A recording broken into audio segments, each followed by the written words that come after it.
But by and large, what we're seeing is a dispelling of a lot of the media narrative that Kamala Harris's ground game is going to just blow the doors off of Donald Trump's. Right now, we're seeing a lot of genuine enthusiasm from Republicans and some signs that there is a concerted effort to get out some of their voters who might not otherwise have shown up. That is low propensity males. I think the selection of Walz was a huge error, not only because she passed on Governor Shapiro, but also I think their theory was you'd send Walz out to western blue-collar Pennsylvania, and the guy can't load a shotgun is clearly doesn't sell there. So, she's putting all her eggs in the suburbs, has no enthusiasm in the city, and if Walz was going to help her with rural blue-collar voters, that's been a fail. All right, guys, thanks for everybody who tuned in last night to Seth Cash Show. Holy smokes. I loved it. I went to bed after I had my Beam Dream Powder, of course, and felt amazing. It made me feel amazing. The data that's coming in, the registration you shared. Thank you, thank you, thank you. If you know anyone who wants to know what's happening in that election, share that episode with them on YouTube. And then better yet, tell them to subscribe and be notified, because this is what's going on. Now, you've got to feel great after last night's show. I mean, you just got to. And the numbers coming out of Nevada, the early vote numbers, the numbers coming out of Georgia, North Carolina. At first, the numbers were like, oh my gosh, this is scary to me. And then you start peeling it back. It's our guys. We're crushing it in early vote. Let's not get cocky. We got 14 days to go. But this is good. Today, an amazing show headed your way. I'm going to take you inside the Trump campaign with a live update from Doral, from Trump's Doral.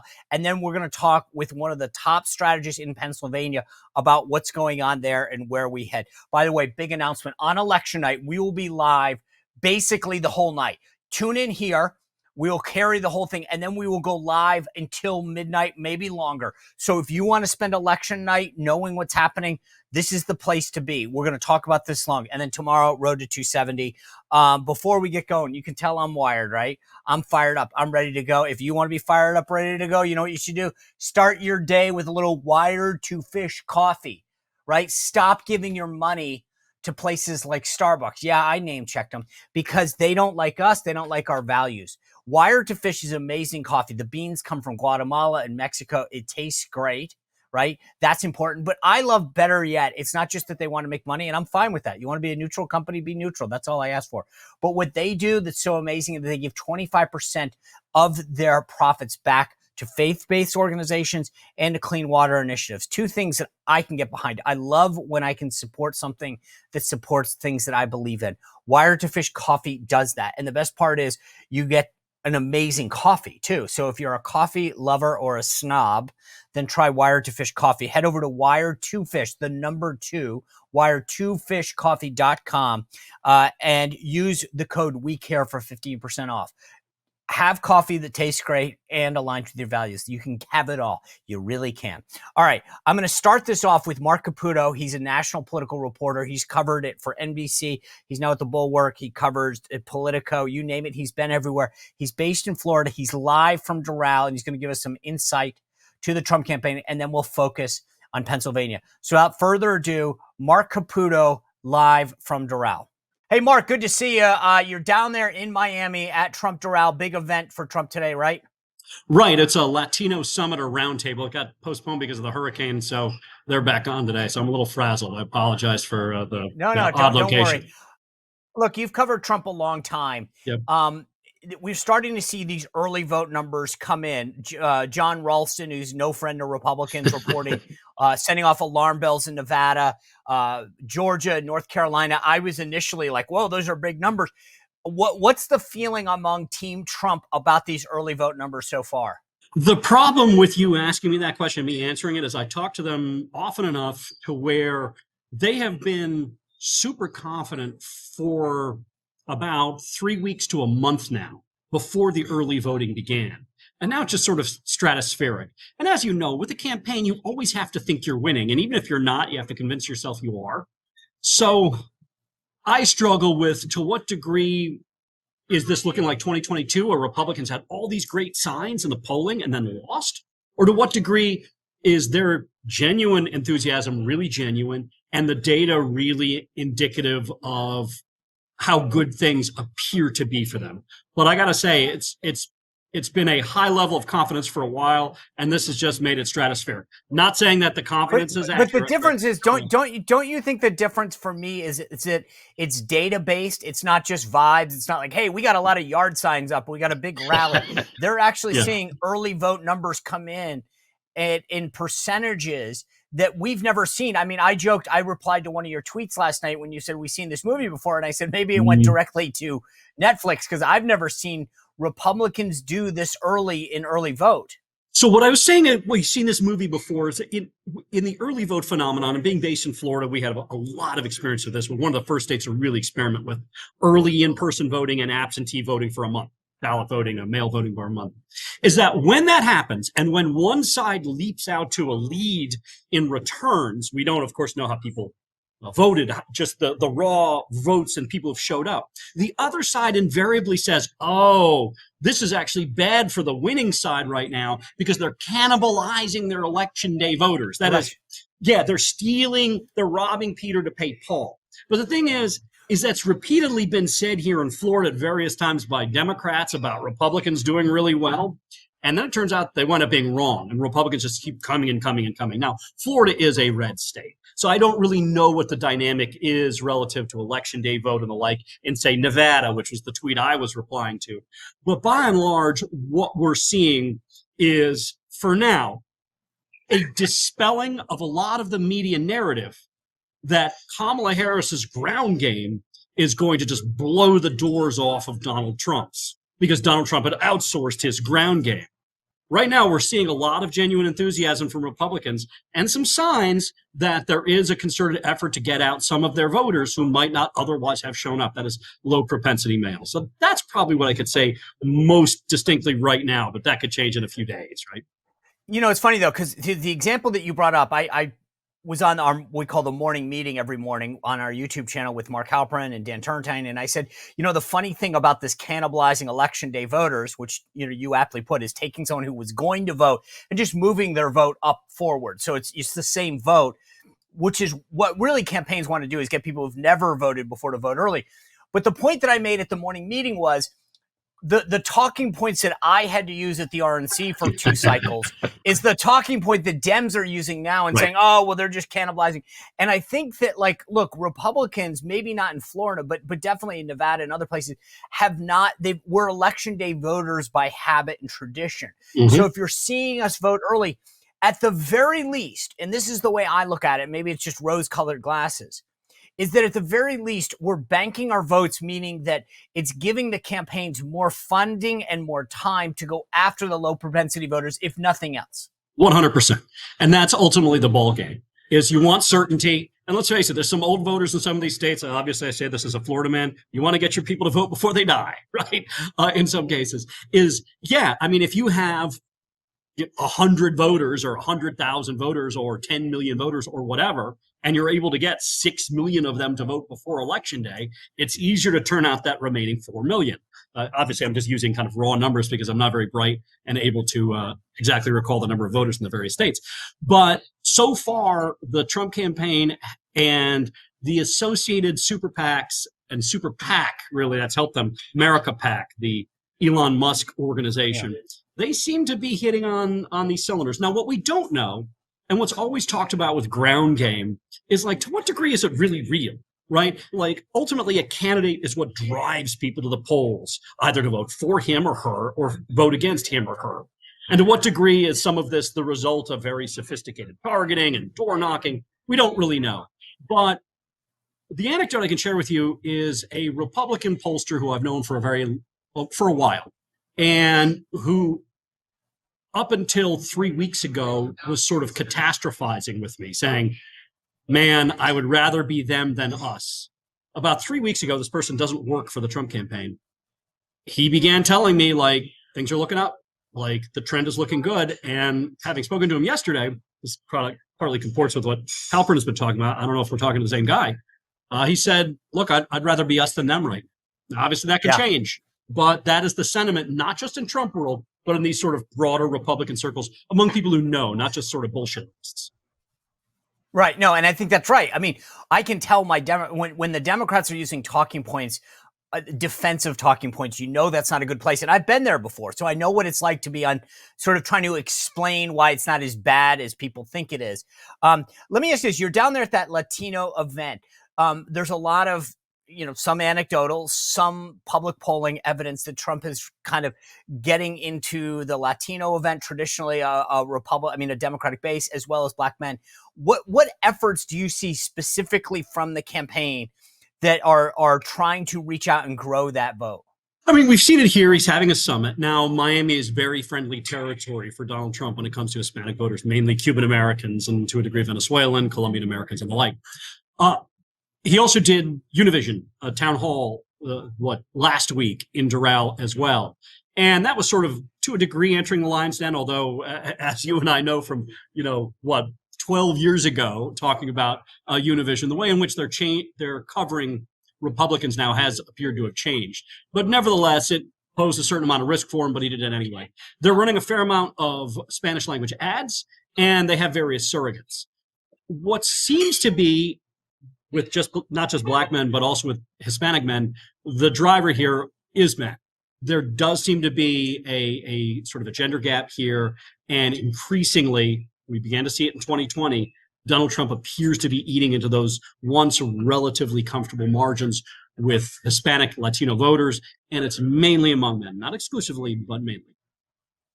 And is there anybody driving that effort within, or is that Trump himself? Is there somebody on the campaign that is, because that's the funny thing. Normally at this point, you see profiles of staffers that are like, so-and-so leading the ground game effort, so-and-so leading the outreach is there anybody on the campaign that's leading the outreach to either one of those groups? Not that I see. For instance, in Miami, I know Kevin Cabrera, who's a county commissioner for Miami-Dade County, is sort of his touch point person. But this is very much an odd campaign in that everything funnels up to the top, but then the top is flat. You basically have 3 to 4 to 5 people sort of calling the shots in sort of a how would you call it, like a kind of a council of elders. Susie Wiles and Chris LaCivita are the campaign co-managers. But beyond them, you have Jason Miller, longtime Trump guy. You have Stephen Chung also, and Taylor Budowich, who's probably the least described person here for those sorts of activities. But Susie Wiles, as a longtime organizer and political pro from Florida, understands that there are various nuances with Hispanic voters, and they sort of have a team of thousands working on it. I haven't seen, nor has anyone told me, of any one person being like, I'm the Latino person. That's just kind of not how they operate. That's what I think is so interesting. Normally somebody is in charge of like coalitions, or we call it specialty media or Hispanic outreach. And it's odd to me that not one person is leading that effort. Because great, I don't really care. In other words, as long as the job's getting done, and it is, but it seems odd that you have a campaign where nobody's leading those efforts and it's getting done. Makes you at least believe that Trump is, he said the other day on some of these, the reason that he's doing some of these podcasts is because Barron Trump was telling him. Well, I think it's also indicative of the way in which Republicans approach an electorate such as this differently from Democrats. And we really used to see it in Florida. Sorry to keep referencing here. But Democrats used to say, okay, like, we need to talk to people of Puerto Rican descent about Puerto Rican stuff. And we need to talk to Cubans about Cuban stuff and Venezuelans about Venezuelan stuff. Republicans would do that to a degree.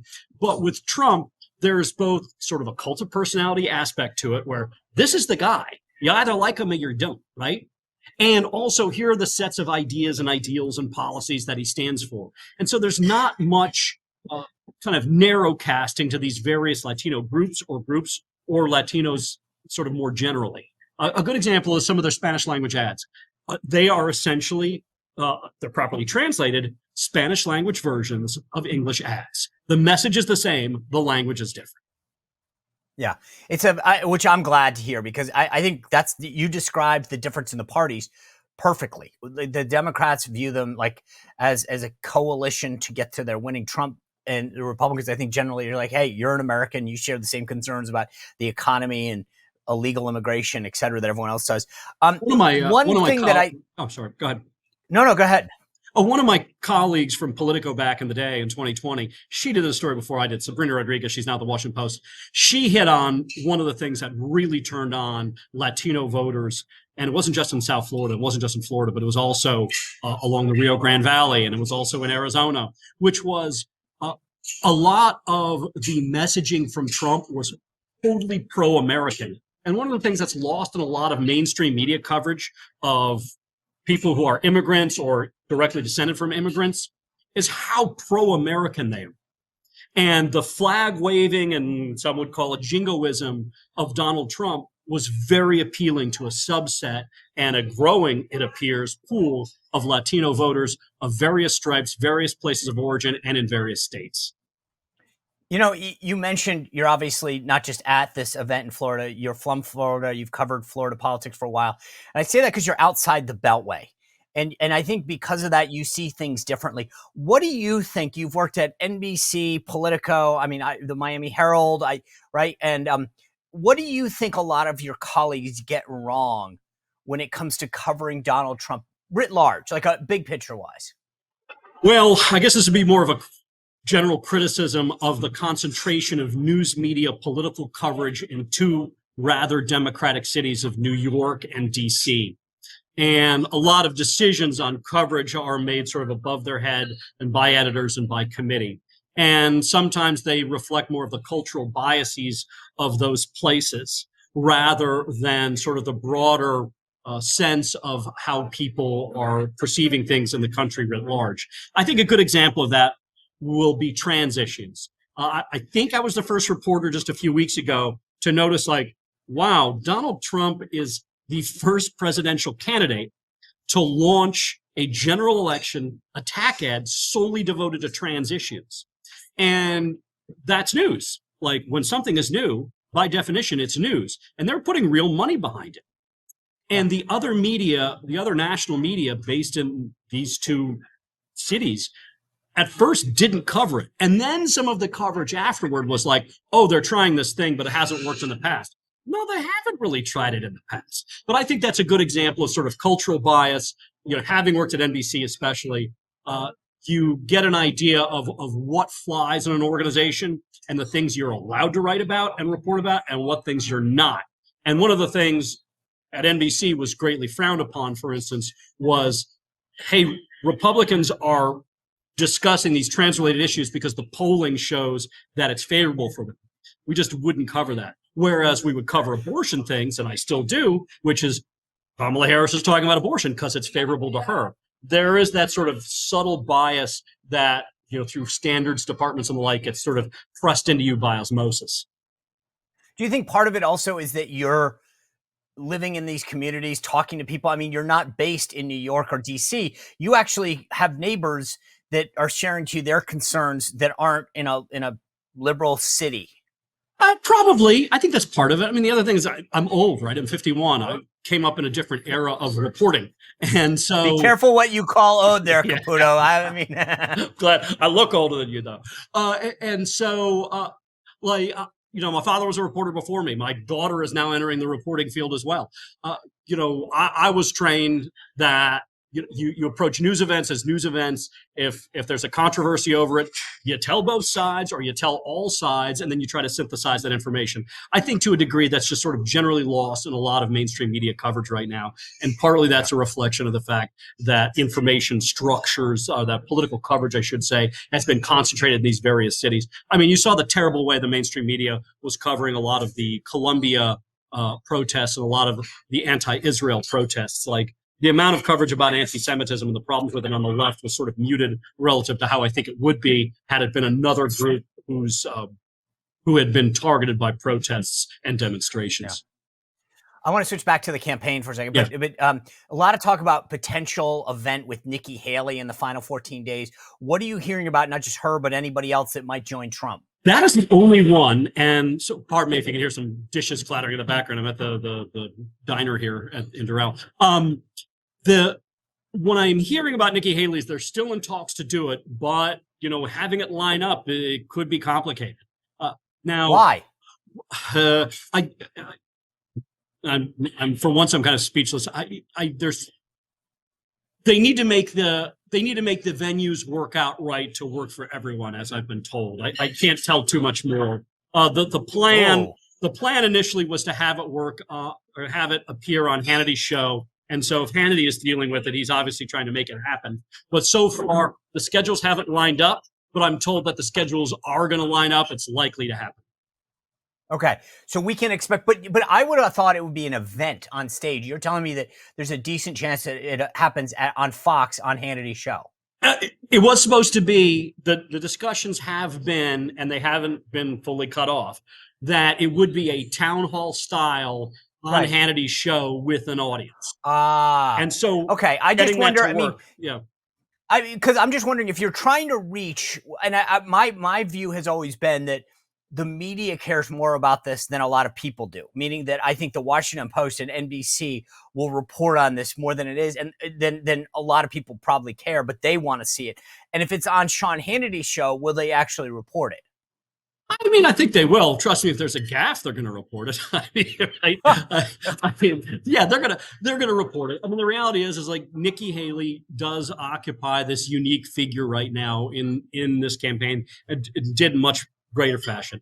We ran a story earlier that we had a poll, it was conducted by a Democratic firm, that showed that her voters, the Republicans and Republican-leaning independents who voted in the primary for her, were favoring Trump by a relatively small margin, only about 9 percentage points over Kamala Harris. And you compare that to like the 31, 32, 33 percentage points they favored Trump over Biden by in 2020. So there's sort of work to do. The real question is to what degree was Nikki Haley just a repository for a lot of these sort of anti-Trump Republican votes? And to what degree does she have a base that she could turn toward him? But in the end, as you know, in a campaign, in the final days, it's all sort of ground and pound and do things that are good for your candidate and try to do things that are bad for the other candidate, and the inverse is true. Try to minimize bad things for your candidate and maximize bad things for the other candidate. Now, Donald Trump hasn't always, let's say, stayed on message. I think over the weekend, the Arnold Palmer package story was probably problematic in broadcasting a more general election message. So this would just help communicate like, hey, here's Donald Trump on stage with her. This is a good thing. But yeah, so far, I don't think we're getting Arnold Palmer stories with her on stage. I don't think so. You know, you've done a lot of reporting on this big event at Madison Square Garden. There's a lot of people who might scratch their head and said, "Okay, New York City, Madison Square Garden. He's not like why, right?" And it's Trump. You have been really okay. Trump. But so explain to people, if you're watching right now and you're saying to yourself, "Gosh, he was at Coachella. He's going to Madison Square Garden. New York's not in play. Why?" You've been reporting on this for a while and have some insight into it. Explain to people why Madison Square Garden, why New York. Donald Trump is an outer borough New York guy, right? He grew up in Queens, looking into the city of Manhattan and wanting to dominate it. And he did. You know, there's Trump Tower and his name is there, and he saved the ice skating rink and all of these things that Donald Trump talked about. But every New York striver, outer borough guy will want to have, who wants to be a name in New York City, is going to want to have a Madison Square Garden event. And as one person had told me at one point, Donald Trump, he's telling people, like, I want to sell out Madison Square Garden. Obviously, it's not going to be sold out, but he just wants it filled because the Trump You don't think campaign, what does it seat? 20,000? You don't think it could be sold out? Oh, I imagine it could at this point. I mean, I am being told that they have something like, more than 100,000 people who want to come. If it's true. But yeah, I imagine if he sold tickets, it could probably happen. Hell, you could give the Trump campaign that idea and maybe he'll do it. But like, he just wants, we're in the stage of the Trump campaign, which is just go big, have a spectacle, have people talk about it in the buzz. One of his advisors told me, like, look, the place has already sort of paid for itself. The amount of free media coverage they've gotten off of it and that they will get is big. And back to what I was talking about earlier with how the national media is concentrated in New York and concentrated in DC. The national media in New York, they cannot resist making a New York story, a story about the nation. And this is going to be happening at Madison Square Garden with a Knicks play. Of course it's going to get coverage. So I don't want to put words in your mouth, but I've tried to explain it to people this way, which is he goes to iconic places and has big events, and then kind of what you said, right? And then everyone covers it because it's, he went to Aurora, Colorado, not because Colorado's in play, but because it was a backdrop for immigration. He goes to Madison Square Garden because it's Madison Square Garden, and everyone's going to say he went to, and so it gets national earned media coverage because of the iconic nature of the event. Totally. And I mean, let's face it, though. Donald Trump is going to get coverage anyway because you never know what he's going to say. Back to the Arnold Palmer story, right? So that's going to happen. He's always going to have a built-in crowd anywhere. But this campaign differs from the other campaigns that Donald Trump has had, because in the other campaigns, there was a lot more of a team of rivals thing that wasn't much of a team and a lot of backstabbing. And what you have here is a campaign that's built around the idea that Donald Trump is going to be Donald Trump. And what he wants to do, he's going to want to do. And the Trump tries to, or better said, the Trump campaign tries to effectuate. So Donald Trump wants to have a rally in Madison Square Garden. Campaign's like, all right, fine. You want to have a rally in Colorado? Okay, Coachella, fine. This is what he wants to do, and they're going to do it. And it's largely because it's his idea, it's his interest, and it's his campaign. I want to end this by playing off something that you just said.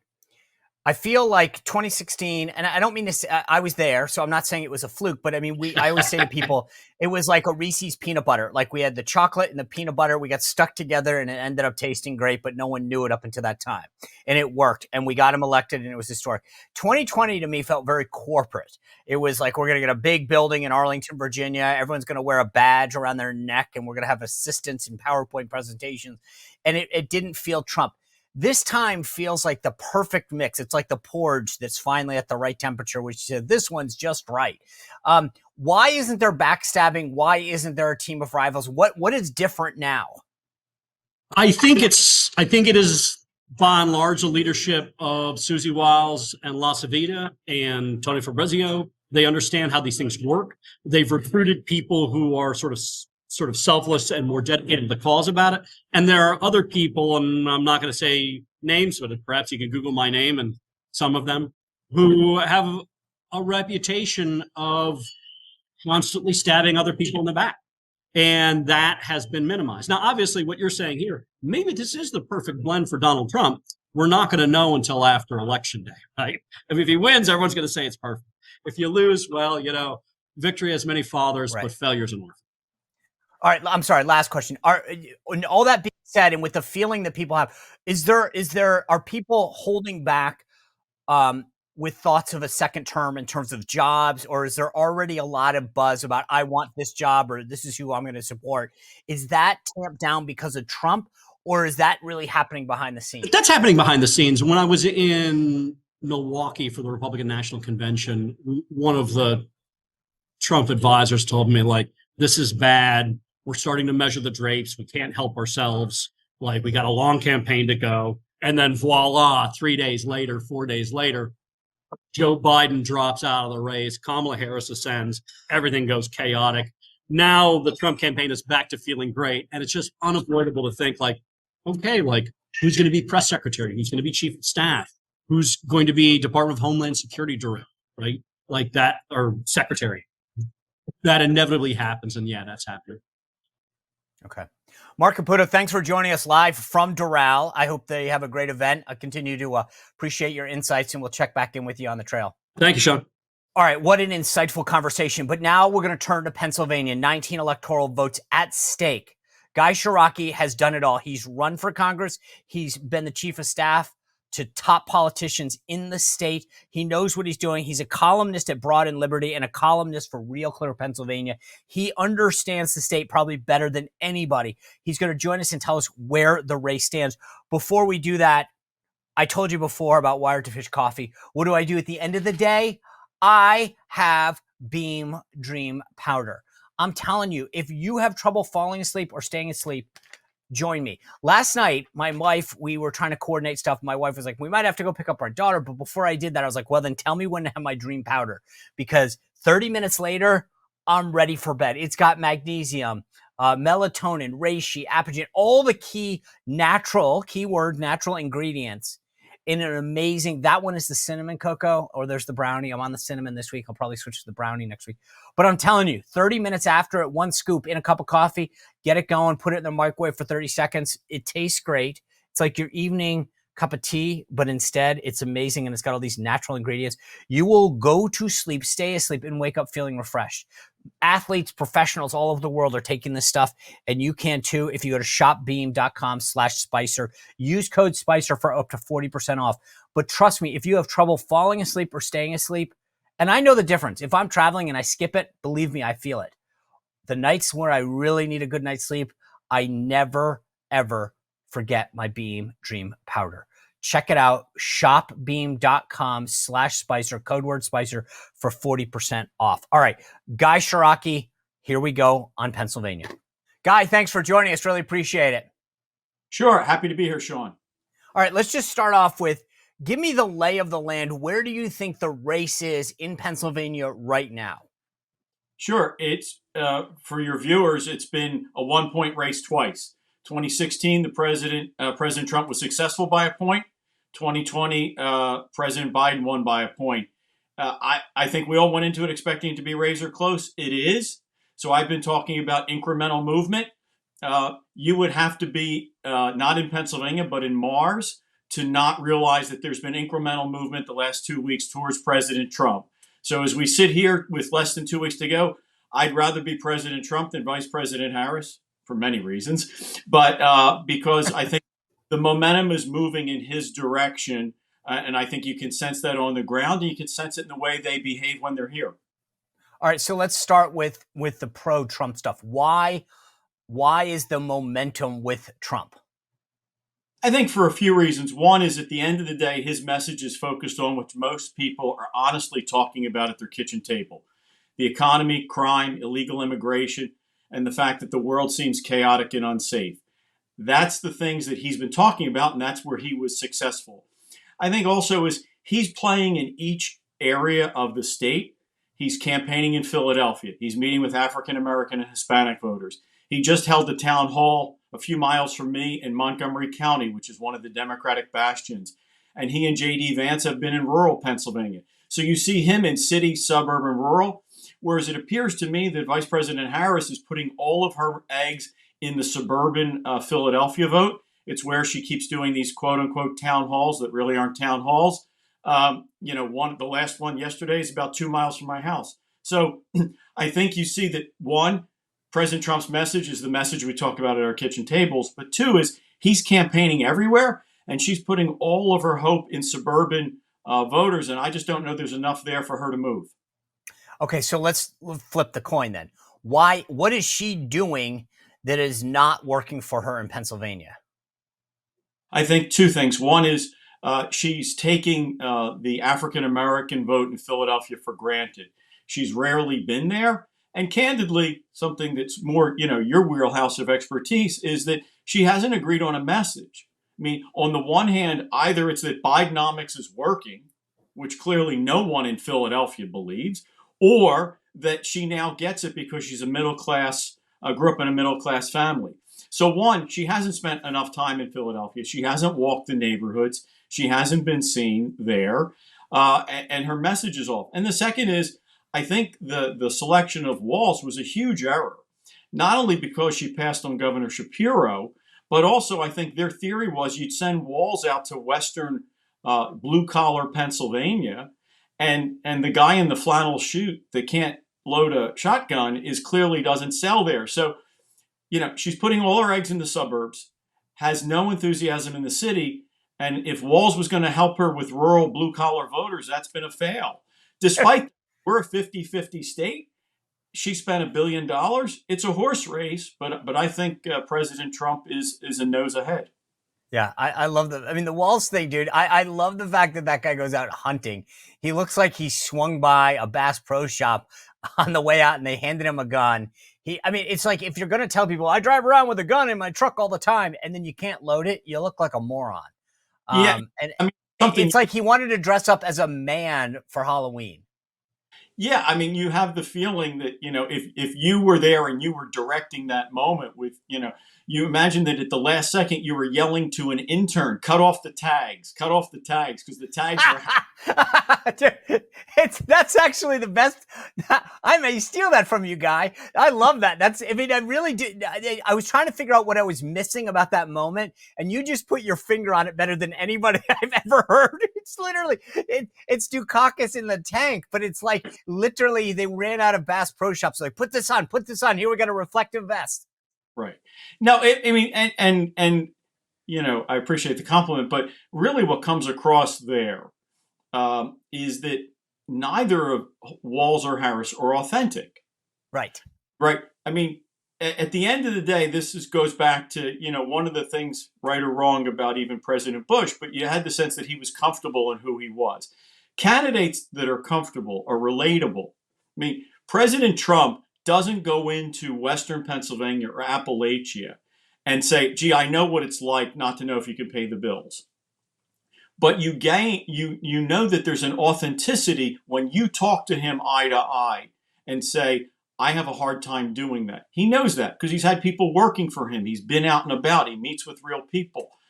Whereas with her, everything is contrived. And then this guy, is going to retell us what a man is look, I don't know who Tim Walz really is. Frankly, I don't know that Tim Walz really knows who he is, but Tim ought to just be comfortable in who he is, and Vice President Harris. But there's 13 days to go. It's too late for them to reintroduce themselves, so they have to carry on these characters they've portrayed. You mentioned your governor, Josh Shapiro. There is a theory, which I am a somewhat subscriber to. I'm getting closer and closer to it, that Shapiro really doesn't want her to win because he wants to run himself. And that if she loses, he can say, I could win Pennsylvania, choose me. If she wins, he's pretty much done because by the time there's a free shot at running again, it's going to be too late. Well, when I talk about it in the Philadelphia market or across the state, I say he probably does not want to cast his ballot for president with the television cameras watching. I'm not sure which oval he's going to fill in. And look at what he's doing. So it's real. Oh, I think it's palpable. And here's the thing. Think back, and again, with your expertise in this, think about the things he's doing. He's helping the team, but he's going to rallies. He's helping the team, but he's going on Face the Nation and This Week. And he's doing things for the ticket, which are as helpful, if not more helpful, to him. So he's checking the box. Meanwhile, I will tell you as a Pennsylvanian, folks across the country can do it, but it shows up in my Facebook and Twitter. The guy is nonstop about abortion, and we're not going back, and protecting everybody's right to vote. So even his gubernatorial messages to his followers, which he's gaining nationally, are about abortion and voting rights. I mean, this is a guy who's laying the groundwork for a future run, and he gets the benefit. Sure, go to a rally for the Democratic ticket. Go on Meet the Press and answer some questions. You're helping the cause, but I think he's helping himself more than anything else. It probably will shed a few crocodile tears if it goes the way we'd like election night. So let me just ask you this, because there's a lot of people, if he had been named to the ticket, would he have carried Pennsylvania? I don't know, because at the end of the day, the top of the ticket matters. But in a state where it's 1 point, I'm glad she didn't. Look, Sean, I was one of the few people from the beginning when I spoke to audiences or spoke to the media here in Pennsylvania, or even national folks calling in. Back in July, I said, look, for the National Democratic Party, I understand the Biden to Harris switch. Of all the 50 states, the one state where that was a disastrous idea was here, Pennsylvania, a critically close state. We lost Scranton Joe. And in the Philadelphia region, I will tell you that, everybody, all the Democrats in the Philadelphia region, going back to the 80s, called Joe Biden our third U.S. senator. And so you take out Scranton Joe, Philadelphia Joe, and you replace him with San Francisco Kamala in a state they only carried by a point. She needed Shapiro or somebody else to help, and Walz is a swing and a miss. Yeah, I was going to ask you about that. So Biden really, that Scranton Joe thing sold, right? I mean, I don't know if it's worth 50,000 or 100,000 votes, but it was a net positive in Pennsylvania.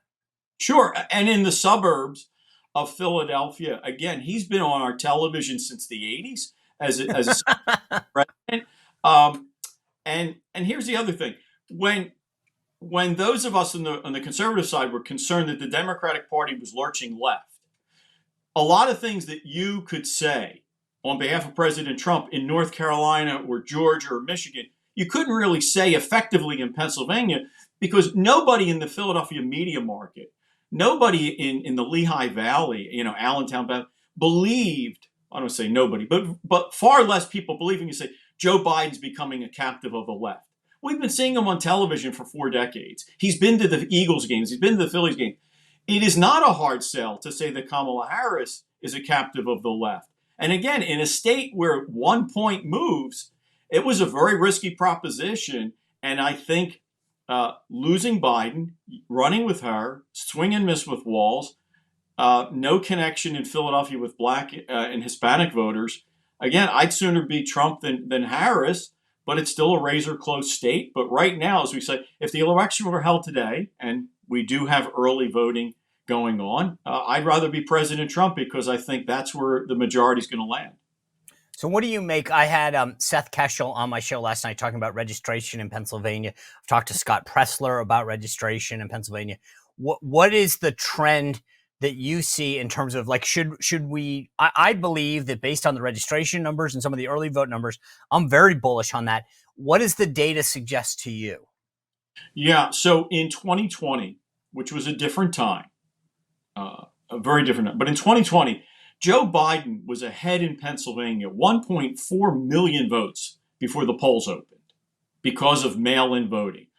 President Trump won Election Day by 1.3 million. It wasn't enough. So the Republicans finally got in the game. So we looked at that 2 things. One is, how do you close a 1.4 million gap? And 2, the ratio was about 5-1, meaning for every Republican who voted by mail, there were 5 Democrats. As of close of business Friday, the gap is only about 300,000 pro-Democrat, and the ratio is about 3-1, just under 3-1. If this continues through Election Day, and the gap is only 300,000 or 400,000, even 500,000, and the ratio stays at 3-1, this is a horse race. This is a horse race because they need it. The way they've won the 100-yard dash in Pennsylvania, the way they've won the 100-yard dash is to start out at the 80-yard line. If they're only at the 50, we can beat them. We can beat them. So I don't know what else this tells us. But again, the data is there and the registration numbers are encouraging. Look, people are identifying with their team more and more. But again, the gap used to be 1 million. It now is at 290,000, moving towards Republican. It's a seismic shift. But again, It's still 50-50. They're outspending us. She's on my phone. She's on Hulu. She's everywhere. And the walkers walk my streets. They now skip it because we have lawn signs for Trump and McCormick. But, the Democrats have more money and resources, which is what's keeping the game. They may overperform, but the number of people who want President Trump is larger than the number of people who want Harris. You mentioned you have a McCormick sign in your lawn there. That big Senate race, incumbent Democratic Bob Casey versus Dave McCormick, West Point grad. He just put up his closing ad this weekend, standing there in front of iconic West Point, talking about values and how 18 years later, Bob Casey hasn't accomplished anything. Where do you think the Senate race ends up? Oh, I have felt optimistic for Dave McCormick for a long time.